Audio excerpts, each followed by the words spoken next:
bem pertinente na minha rotina. Então, é algo que está sempre ali na minha porta, batendo. E é um tema muito importante. Pode passar.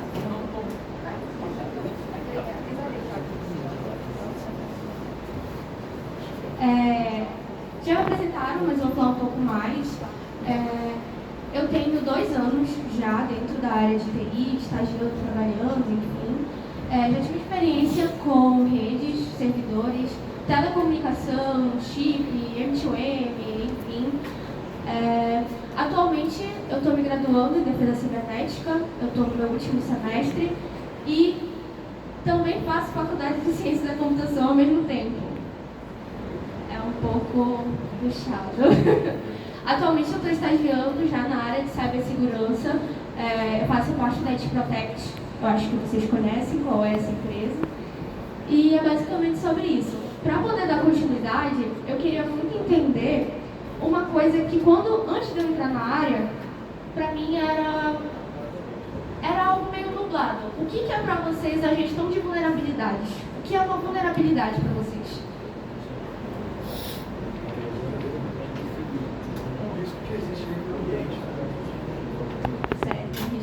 Dentro do ambiente. Tem alguém que tenha outro conceito? É tipo uma porta aberta para alguém possa entrar sem. Certo. Tá. Então vocês estão alinhados com o termo. É só para fazer o teste. Eu vou falar um pouco sobre o ciclo da gestão de vulnerabilidades. A gestão de vulnerabilidades, ela vai ser exatamente isso que vocês falaram. Ela vai fazer um processo em cima da vulnerabilidade, que é uma brecha dentro de um sistema. Não existe nenhum sistema que seja 100% seguro. Ele sempre vai existir uma brecha. E aqui a gente vai aprender a tratar isso de uma maneira correta. Qual é o objetivo? É criar uma barreira ou diminuir a possibilidade de exploração ativa dentro de uma vulnerabilidade. Então, basicamente, quando a gente tem uma gestão de vulnerabilidades, geralmente a gente usa um console ou alguma solução, como se fosse uma ponte entre os dados que tu precisa ter e o teu ambiente. Tu vai rodar um scan. Rodou esse scan, ele vai puxar absolutamente tudo do teu ambiente. Ou seja, vamos dizer que tu tens um programa ali e dentro desse programa existem vários tipos de vulnerabilidades. Isso é possível. E não importa de onde vem o programa. Pode muito bem ser, por exemplo, vou dar o exemplo do Windows. O Windows, ele dá muito problema de atualização. Vocês veem que vira e mexe, vocês precisam estar atualizando, é porque ele vai receber uma nova atualização de segurança, justamente para estar sempre fechando essas brechas. Tanto que tem gente que não gosta do Windows, né? Vocês. Quando a gente fala de vulnerabilidade, a gente vai priorizar ela de 2 maneiras. Quando você se vê numa situação do console com várias vulnerabilidades, a primeira pergunta que vai vir é: o que eu vou corrigir primeiro? Você tem, às vezes, um ambiente, vamos colocar aí um ambiente com 100 máquinas. O que pode acontecer de 100 máquinas dentro do teu console está dando 700 vulnerabilidades. É muita vulnerabilidade para o teu parque. E a primeira coisa que você vai pensar é: o que eu vou ter que corrigir primeiro? É aí que vem a nossa priorização. A gestão de vulnerabilidades, ela é baseada muito no CVSS. Alguém aqui conhece essa nomenclatura, CVSS? Tá. No próximo slide eu vou explicar melhor para vocês os botões, enfim. E a maneira mais correta da gente estar... O CVSS, ele na verdade vai explicar a criticidade de uma vulnerabilidade. E a gente também faz a priorização baseada em EPSS, que já é baseada em risco. Alguém já ouviu falar sobre EPSS também? Beleza. A questão que a gente tem, um dos nossos maiores desafios, é a gente entender a diferença de o que é um risco real dentro do nosso ambiente e o que não é. O que é uma brecha, o que não é uma brecha, o que é prioridade. Não sei se vocês sabem, mas dentro da área de cibersegurança, tempo é uma coisa muito valiosa. Então, as atitudes, elas precisam ser extremamente bem pensadas, mas elas têm que ser também rápidas. Esse daqui é o ciclo da gestão de vulnerabilidades que a gente tem. É um ciclo com 6 etapas. Basicamente, as etapas da gestão de vulnerabilidades vulnerabilidade, elas vão falar sobre identificar, avaliar, ver qual é o alvo de primeira, analisar, depois você tem que criar o relatório justamente para que a correção em futuros casos seja mais rápida e, no final, a correção. Para quem disse que não conhecia o CVSS, ele também tem um ciclo. Eu vou falar para vocês uma coisa. Gestão de vulnerabilidades é muito baseada em ciclos. E são ciclos que precisam ser contínuos. Não é uma ação que você vai fazer uma vez e amanhã não vai fazer mais. Porque a vulnerabilidade cresce todo dia dentro do seu ambiente. Então, você precisa ter essa noção que isso precisa estar 100% na tua rotina. Aqui são os vetores do CVSS. Geralmente, quando você vai ver uma vulnerabilidade, ela vai ter um CVE. Que o CVE é basicamente a numeração daquela, uma identificação daquela vulnerabilidade, como se fosse o RG da vulnerabilidade, de uma maneira mais palpável. E o CVSS, que vai ser a classificação de criticidade dentro do ambiente. Ela leva em consideração esses 6 pontos e ela vai criar isso daqui. Essa linha aqui embaixo que vocês estão vendo. Isso daqui é todo o caminho da CVSS. Ela vai saber, por exemplo, ela vai fazer a seguinte pergunta: de onde é o ataque? Ela vai falar também qual é a possibilidade de exploração desse ataque. Ela vai falar se o atacante precisa ou não precisa ter uma credencial, por exemplo. Então aqui ela vai basicamente destrinchar toda a tua CVSS e vai colocar: esse ataque aqui que eu tive, vamos dizer, no pacote Office. Vamos ver o CVSS dela. O ataque, ela vem de rede, vem de infraestrutura, da onde é que vem? O CVSS vai te responder isso. Qual é o... Se a pessoa tinha que fazer, por exemplo, escalonamento, ela precisa escalonar para ela conseguir aproveitar, fazer o exploit? Sim ou não? É esse tipo de coisa que o vetor do CVSS faz. Isso daqui toda CVE vai ter. E dentro do teu ambiente, por exemplo, o ambiente que eu vou explicar para vocês rapidinho, que é o Endpoint Center, da Managed Engine. É o que a gente usa geralmente para poder fazer, né, a extração desses dados. E ele mostra pra gente, geralmente, a vulnerabilidade e a criticidade dela, que sempre vai ser de 1 até 10. E sempre a gente vai ter vulnerabilidade e criticidade baixa, média ou alta. Os erros mais comuns que acontecem dentro de um ambiente como eu falei para vocês, tempo dentro de cibersegurança é extremamente importante. Não dá para deixar algo para depois. Por exemplo, nossa, tem essa vulnerabilidade aqui, ela tá aqui, mas eu estou muito ocupada com outras demandas. Depois eu corrijo, em meia hora não vai acontecer nada.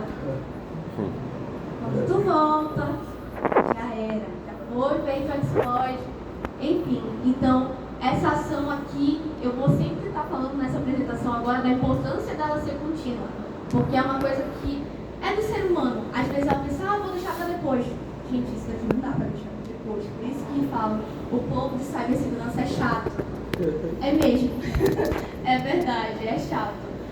Um dos erros mais comuns é essa demora na tomada de decisão, como eu falei para vocês, e principalmente a gestão baseada em criticidade, que ela junta com a falta de priorização.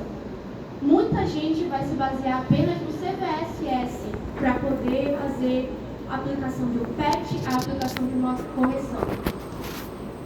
É uma solução? Está aplicando um patch? Mas não é a forma mais otimizada e a forma mais inteligente de se fazer isso. Por quê? Vou dar um exemplo para vocês. Eu tenho no meu ambiente 2 máquinas. Uma máquina que ela está isolada e uma máquina que está exposta à rede.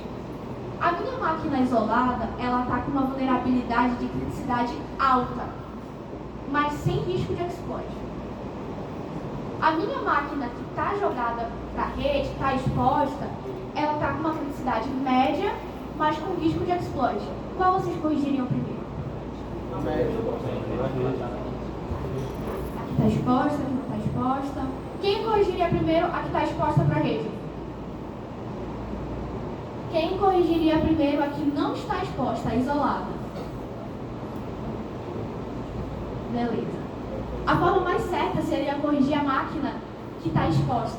Por quê? Eu tenho uma máquina que está isolada.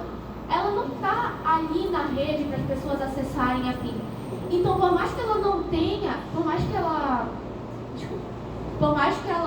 tenha a questão, né, do exploit, ela é uma máquina com baixa prioridade. Porque qual é a possibilidade de alguém atacar uma máquina que está isolada e não tem acesso à rede? É baixíssimo. Mas agora, a minha que tem uma criticidade média, mas que ela sim, ela está exposta ali. Então, pode sim haver uma exploração ativa em pouquíssimo tempo. Então, é isso daqui que a gente fala quando a gente leva além da criticidade. É a priorização, que é de extrema importância. Saber o que vai se priorizar primeiro, saber o que você vai corrigir primeiro.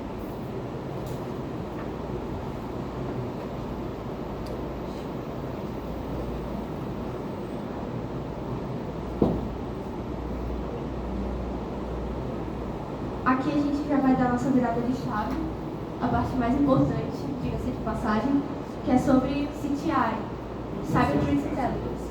Alguém aqui já ouviu falar sobre CTI? Tá, tranquilo. O CTI ele é basicamente, vou falar aqui a grosso modo, que é como se fosse um processo que a gente vai colocar junto com a questão do nosso ciclo de CVSS. Por quê? Cyber Threat Intelligence, ele vai basicamente fazer um ciclo de inteligência dentro dessas ameaças e dentro dessas vulnerabilidades que a gente vai encontrar dentro do nosso sistema. Ele basicamente vai transformar esses dados que a gente tem, que é de uso técnico, e as informações que a gente conseguiu do nosso scan em inteligência. Por quê? Para justamente tirar aquela problemática, mitigar aquela problemática relacionada à falta de tempo, falta de priorização, e colocar isso de lado e fazer o inverso, que é o mais importante. Eu vou vir para cá para falar para vocês um pouco em si. Esse ciclo aqui, ele já vai misturar um pouco mais de processo mesmo, que eu digo de papelada. Então, é basicamente planejar um objetivo. Quando se pensa em CTI, a gente tem que planejar um objetivo de, por exemplo, eu quero resolver essa vulnerabilidade dessa maneira, isso está me dando um problema. A gente vai coletar essas informações que vão vir do nosso scan, fazer esse processamento de exploração, já usando os dados e informações, aqui a gente já casou as duas coisas que a gente tem, vai fazer a análise. Essa análise aqui, do Cyber Threat Intelligence, ela geralmente usa outras nomenclaturas, outros processos que usam estatística, elas vão usar machine learning, enfim, elas vão usar muitas outras coisas justamente para ter essa inteligência no final e conseguir fazer a priorização correta. Depois, vai fazer a integração, que é poder comunicar. Vamos dizer, eu tenho às vezes, algumas empresas, elas têm a divisão de setores de TI. Tem o TI e tem os subsetores de TI. Então vai ter desenvolvedor, vai ter o pessoal de dados, vai ter o pessoal de cibersegurança. O que acontece dentro da cibersegurança de processo e cautela não tem que ficar só lá. Também tem que passar pelos outros setores, entendeu? Uma coisa que, por que é tão importante passar por outros setores, ter a conscientização? Qual é o elo mais fraco que a gente tem? Vamos pensar num fluxo de ameaças e vulnerabilidades. Qual é o nosso elo mais fraco ali? É sempre o usuário. Exatamente. É a questão da atitude humana, que já entra, por exemplo, na engenharia social. Tem uma vulnerabilidade ali que precisa ser explorada. Quero explorar essa vulnerabilidade, mas e agora? Como é que eu vou explorar? Aí ele faz uma engenharia social. Aquela moça lá na empresa, não tem muito conhecimento. Você ganhou um iPhone XR Plus Max Ultra. Aperte nesse link. Apertando o link, pronto. Já explorou a vulnerabilidade do sistema, já era. Por isso que é tão importante essa conscientização além do nosso time de TI. Passar para outras pessoas. Não necessariamente todas as informações, claro, mas pelo menos o que acontece por trás. Por que é tão importante se ter cuidado no que você vai apertar, enfim. E depois, no final, a avaliação e feedback. O que seria essa avaliação e feedback? Geralmente, tudo dentro da segurança, quando a gente tem a até mesmo um alarme de falso positivo ou algo do tipo, é documentado. É tudo documentado. Porque caso venha acontecer de novo, a gente já tem essa documentação e a gente sabe como agir. Desde que seja algo verdadeiro até que não seja. Então é muito importante toda essa documentação dentro dessa área, principalmente de vulnerabilidades. Por quê? A vulnerabilidade ela pode até mesmo reaparecer. E às vezes, nem todas as vulnerabilidades elas são corrigidas por patch. Não vem um pacote de atualização. Mas isso eu vou falar mais lá pra frente. Spoiler.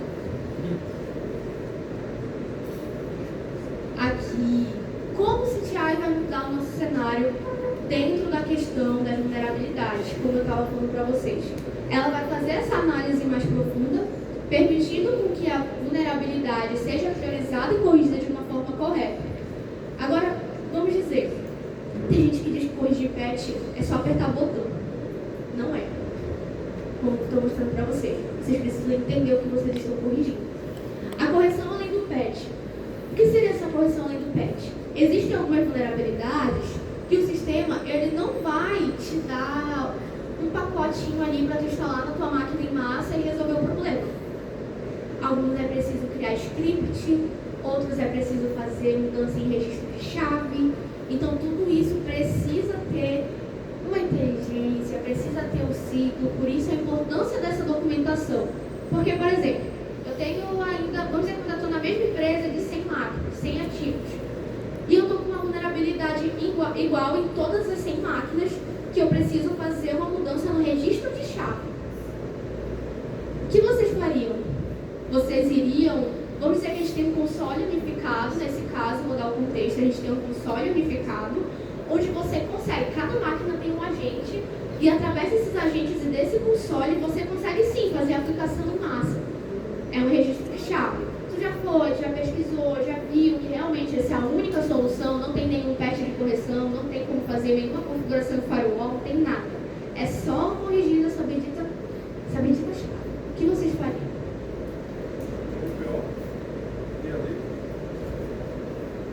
Exatamente. Algumas vezes, o ambiente pode não ter GPO, pode não ter AD. Então é aí que entra a importância do nosso console, a importância de ter uma solução, né? Então, se cada máquina tiver agente e não tiver AD, por exemplo, o que a gente pode fazer?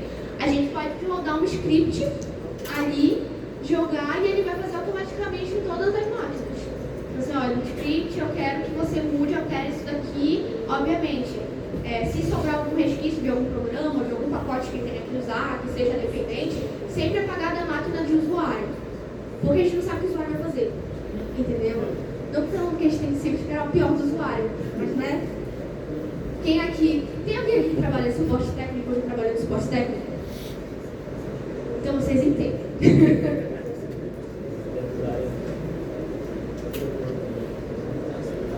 Aqui já falando um pouco mais sobre TTPS e a marca comportamental. Sempre focando bastante na inteligência. Não sei se vocês estão percebendo isso. A questão do TTPS, ele é basicamente tática, técnica e procedimento. Aqui a gente está falando já algo vindo do atacante. Quando a gente trabalha, estuda com cibersegurança, a gente entende que nem tudo é muito técnico. A gente também tem que ver a parte humana. Então a gente acaba estudando bastante para entender, por exemplo, às vezes tu tem um workbench ali, que é todo um caminho, né, que segue o ataque, e aí fica pensando, o que passou na cabeça do atacante? Tem que ser assim também. A gente também tem que fazer a análise psicológica para saber o que ele queria, o que ele pode fazer com isso. É literalmente uma profissão bombril. A gente faz de tudo. E assim, basicamente isso daqui são duas frameworks. Uma framework que eu coloquei aqui, perdão, que basicamente vai te dar um padrão sobre isso. Então o que acontece? TTPS, tática, técnica e procedimento, é basicamente todo o caminho que o atacante vai fazer dentro da tua máquina. Vamos dizer, tem uma vulnerabilidade X e para conseguir essa vulnerabilidade eu preciso que ele faça um escalonamento. Eu preciso que ele tenha uma certa... Não fugiu a palavra, desculpa. Ele precisa ter uma certa prioridade dentro do ambiente, vamos dizer, vamos colocar assim. Então, esse workbench, ele vai me dar basicamente o TTPS. O workbench questão TTPS disso. Ele vai me dar o que o atacante acessou, se esse atacante, ele por um acaso, fez o escalonamento, qual foi o CV que ele se aproveitou ali, se ele teve que fazer alguma coisa de brutal force, alguma coisa do tipo. Ele vai me dar. Ele vai falar exatamente qual foi o arquivo que ele selecionou, se ele tiver selecionado, se tiver feito alguma coisa em PowerShell, se não tiver feito. Ele vai me dar literalmente todo o caminho que o atacante teve dentro do meu sistema. O IOC, ele também vai me dar isso. Eu não sei se vocês já viram o IOC, eu não coloquei aqui, mas é igual aquele meme que fala, meu Deus, ainda bem que eu sei ler hieróglifos. Porque o IOC, fazer análise de IOC de primeira, dá medo. É um texto desse tamanho aqui, com HTTPS, com isso daqui, que está vindo de onde, qual foi o navegador. Mas quando tu consegue entender, destrinchar ele, é simples. E tu consegue, começa a entender que é o caminho do atacante. É basicamente ali, tu tá falando tudo. É o GPS que o atacante fez dentro do teu sistema. Quando ele pensar, ninguém vai me descobrir. Aí a pessoa tem uma solução, descobriu. A marca comportamental, ela coloquei aqui o MitriAttack, porque dentro do MitriAttack, quem conhece? MitriAttack, ela é uma framework que ela basicamente vai dar ali algumas numerações relacionadas às suas feitas. Vocês se lembram que eu falei que é muito importante documentar? O profissional de cibersegurança, ele tem algumas documentações, alguns sites, que ele consegue estar fazendo a extração desses dados para ver se bate.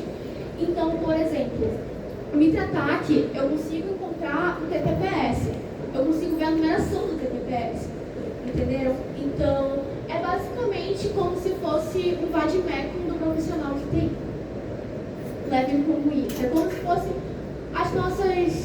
nossa legislação, entre aspas. Ali está bem padronizado e ali a importância mesmo é você conseguir conseguir agir em cima disso. Todo momento você vai estar sendo bombardeado de informação, você vai estar sendo bombardeado de dados, muita coisa. O que você tem que aprender a fazer é crivar isso e entender o que é importante, o que não é importante, o que tem que ser primeiro, o que tem que ser por último, para poder manter o teu ambiente e o teu sistema seguro. Além do CVSS, CVSS, como eu falei para vocês, criticidade, EPSS, risco, que eu vou explicar agora mais um pouco sobre o EPSS. O EPSS, ele vai estar dentro da questão de inteligência, mas ele vai agir com machine learning e estatística. É muito legal. Por quê? Ele vai fazer o quê? Enquanto o CVSS está agindo ali na parte técnica, ele está batendo, é isso daqui é crítico, o ponto acabou, final, não importa o que você for fazer. O EPSS, ele vai estar analisando o contexto onde a vulnerabilidade está. Ele usa machine learning, ele usa estatística, ele faz o cálculo final. E o que acontece nesse cálculo final? Ele vai te dizer, por exemplo, em 30 dias, quanto tempo mais ou menos vai levar para essa vulnerabilidade ter exploração ativa? A gente pode pensar, eu vou me basear só no EPSS, porque ele vai me dizer que em 30 dias, 15 dias a minha vulnerabilidade vai explorar, meu sistema vai explodir. Não. A forma mais importante é a gente casar tudo isso, é colocar tudo isso junto. Gente, informação nunca é demais. Quantos mais dados a gente consegue, melhor a gente vai ter uma decisão ali na frente de falar, não, isso daqui é o certo. E o melhor, a gente vai ter um backlog caso dê errado também, porque a gente sempre tem que ter um plano B. Vou dar um exemplo para vocês. Às vezes eu trabalho com gestão de vulnerabilidade. Então, às vezes a gente está lá com o cliente, tem que aplicar patch, vai aplicando patch. Primeira vez que eu peguei um sistema para aplicar patch, eu olhei e falei, meu Deus, parece ser tão simples, mas por onde que eu começo? Gente, com 700 vulnerabilidades no ambiente que eu peguei. E aí eu comecei a pensar, porque parece tão simples quando você olha, parece que é só apertar botão e corrigiu e tá lindo e tá seguro, mas não é. Porque, gente, a gente também trabalha com sistema legado. Se tivesse ali uma vulnerabilidade de Java, ou de PostgreSQL, ou de MariaDB, vocês iriam corrigir? Vocês iriam? Sério, no fundo do coração, quem iria corrigir essas vulnerabilidades? Ninguém ia quebrar nenhum sistema aqui, graças a Deus. corrige essas coisas, a gente pode ter a possibilidade de estar quebrando o ambiente legal. Se ali está 1000 anos aquele Java para corrigir, ninguém corrigiu, é por algum motivo. Entendeu? Vai ver aquela aplicação depende do Java daquela versão. Então, imagina, dá para uma pessoa leiga e falar, corrige patch, é fácil, é só apertando esse botão, seleciona o que quer, a pessoa corrige o Java. Esquece, quebrou tudo, o sistema colapsa, todo mundo chorando, gritando, a tiazinha do financeiro, meu Deus, e agora? Tá? A gente tem que ter esse tato. Sabe a segurança, agora falando no geral, fugindo um pouco de gestão de vulnerabilidade, ela é uma área do TI que abrange tanta coisa que não tem como tu estudar só uma coisa. Não tem como tu chegar e falar assim, eu vou querer estudar só gestão, eu vou só aplicar patch, eu vou querer ser de MDR, eu vou só atender positivo, falso positivo. Gente, não dá. Essa é a verdade, para quem ainda não se decidiu, falando bem a verdade aqui para vocês. A gente tem que entender de documentação, a gente vai para a área de compliance, a gente vai para a área de política, a gente faz documento. Ah, eu não sei mexer em Excel, vai aprender a mexer em Excel. Na base da porrada, é verdade. Experiência própria. Então, assim, sabe a segurança é isso. É a gente entender que não é um módulo só, são várias coisas. Principalmente quando está se lidando, vamos dizer, no meu caso, eu sou do time, né, defesa. Então a gente não tem que pensar só no ambiente, a gente tem que pensar no usuário que está do outro lado, o que o atacante está pensando, qual é o contexto que eu estou vivendo, qual é o ambiente, se eu estou dentro de uma empresa de saúde, ou uma empresa que é pública, uma empresa que talvez seja até mesmo de tecnologia, porque você está numa empresa de tecnologia, não vai falar, eu não tenho vulnerabilidade. Gente, é impossível. Todo ambiente vai ter vulnerabilidade. É impossível você corrigir todas as vulnerabilidades. Tem como mitigar, diminuir as possibilidades. Como eu falei para vocês, eu posso ter um ambiente com Java, PostgreSQL, eu vou corrigir tudo, mas eu não vou corrigir esses dois. A vulnerabilidade ainda existe, mas tem um contexto por trás. Então é aí que entra segurança de endpoint, outros tipos de barreiras para fortificar desses sistemas legados. A questão do CVSS que eu coloquei aqui é porque é uma parte muito importante. A gente trabalha muito com gestão, como eu falei para vocês. E é muito importante a gente entender quando é que a gente tem que usar só o CVSS, quando é que a gente tem que levar em consideração só o EPSS e quando a gente tem que conectar os dois. Porque às vezes existe isso. Aqui eu trouxe para vocês um exemplo de algo que aconteceu no Notepad. Eu acredito que muitos de vocês já viram o Notepad, já usam. Trabalhei num lugar que o pessoal financeiro usava o Notepad. Não é algo fechado, né, do nicho de TI. Eu trouxe esse daqui, que é Supply Chain. Vocês já viram falar desse tipo de ataque? Ataque de suprimento. O que aconteceu aqui? Basicamente isso tudo que eu acabei de falar. Tinha uma vulnerabilidade, que era criticidade baixa, mas pode explodir. O que TI fez? Não, deixa para depois. Depois a gente vai resolver. Vieram os atacantes, simplesmente eles pegaram um arquivo malicioso, colocaram dentro do site oficial de atualização e retiraram o arquivo oficial. Ou seja, qualquer pessoa que fosse atualizar o Notepad pelo site oficial estava baixando o arquivo malicioso. Foi um erro de infraestrutura, por conta de uma vulnerabilidade dentro da infraestrutura do Notepad. Gente, vocês imaginam isso? Quantas pessoas não usam essa aplicação? Para vocês verem que ninguém está isento de ter essa vulnerabilidade de sofrer um ataque. Aqui eu coloquei para vocês a questão do CVE, para exemplificar aquilo que eu falei. O CVE sempre vai ser essa numeração. 2025, geralmente, aqui quer dizer que o ataque aconteceu, não o ataque em si, mas que essa exploração aqui, ela foi encontrada em 2025, e isso daqui que é o RG do CVE. Então, por exemplo, se vocês jogarem agora no celular de vocês, CVE 2025 49144, ele vai aparecer escalonamento de privilégios e provavelmente apareça o Notepad, tá? Tanto esse daqui também. Eles geralmente, esses 4 primeiros números sempre vão ser do ano que foi descoberto, e enfim. Isso daqui que eu mostrei foi uma exploração e falha de infraestrutura. Pelo que eu li, né, pelo que eu pesquisei, foi uma questão do servidor do site que tinha uma vulnerabilidade. tipo o Cloudflare da vida, que tinha uma vulnerabilidade ali e não corrigiu, e aí quem sofreu, infelizmente, foi o cliente deles que veio ter esse problema. E assim, para vocês terem noção, foi um sequestro, porque ninguém tinha acesso à atualização certa. Então não tinha nem como ninguém jogar na internet, tipo assim, eu sei que vocês usam, no Reddit da vida.